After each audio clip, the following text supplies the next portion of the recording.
Okay, I had to get something off the stove. So, oh, I have to move this back again.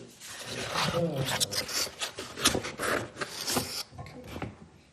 And maybe this one. I'll just stand close to the wood. Okay, so we were discussing why you shouldn't say this. And I was saying, okay, if you say my algorithm takes at most blah blah blah blah time, your algorithm takes at most blah blah blah time, you can't say which is faster. It's like saying my cat weighs at most 10,000 pounds. Definitely a true statement. I don't have a cat, unfortunately, anymore.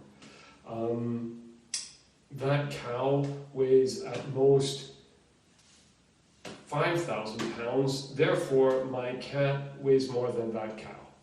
Be like, no, I mean, both statements are true, the conclusion is not right. So what you'd like to be able to say is, instead of at most, my algorithm takes at most about this much time, your algorithm takes, well, you'd like to be able to say at least, right? Because if you could say truly that my cat weighs,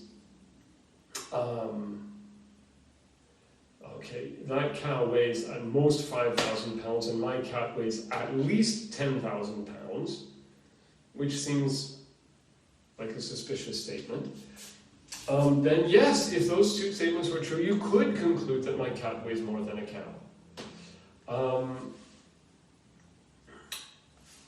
So I repeated the same example from the Collaborate Ultra. I should come up with new examples. But,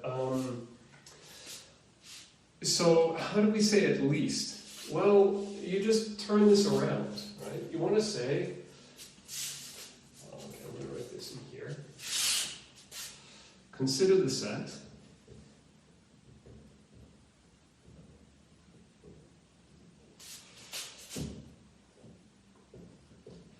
of functions such that there exists an n0 and a c. Now, in this case, it actually matters, really. Yeah, actually, I guess it mattered in before. Yes, it did matter before, actually, because if you make this c negative, then you get this weird behavior that you could get a function that is actually negative. Whatever. C is all, consider c to be a positive constant. Such that for all n greater than n0, well, now what would you like to be able to say? You would like to be able to say that h of n, instead of being at most c times g of n, is at least c times g of n. Okay?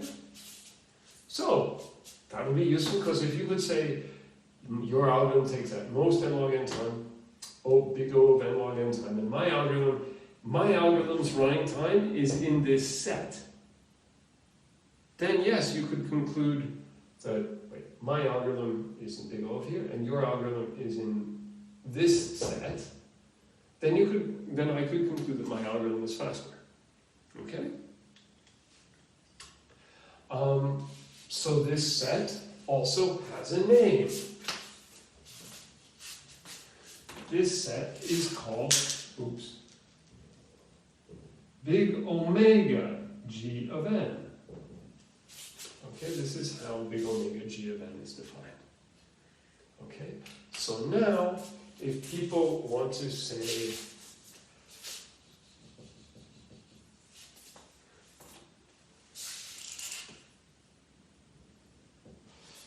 your algorithm takes O n log n time in the worst case.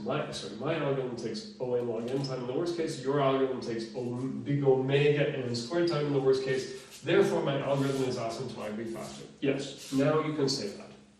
Okay. Note that this is not saying that my algorithm is faster on all inputs. It's saying it's asymptotically faster. Now, actually, it could be if In this case, for sufficiently large n, my algorithm is going to be much faster than any constant. My running time is compared to your running time. If you take my running time over your running time, and you take the limit as n goes to infinity, that ratio goes to 0. Okay? Because n log n, limit as n goes to infinity, of n log n over n squared goes to 0. Okay? Now, that's not saying that on all inputs, because you can have inputs smaller than n0, on which my algorithm could be slower, like insertion sort, like merge sort can be slower than insertion sort on really small instances. Okay? But this is handy for talking about how algorithms behave on all except sort of corner cases and small cases and things like that. Now notice you can use O of n or big O notation and big omega. They're mathematical notation. They're not really tied to upper bounds or lower bounds of algorithms. Stirling's formula, you use it, and that's not really, it's a bound, but we don't really, it's not like a good or a bad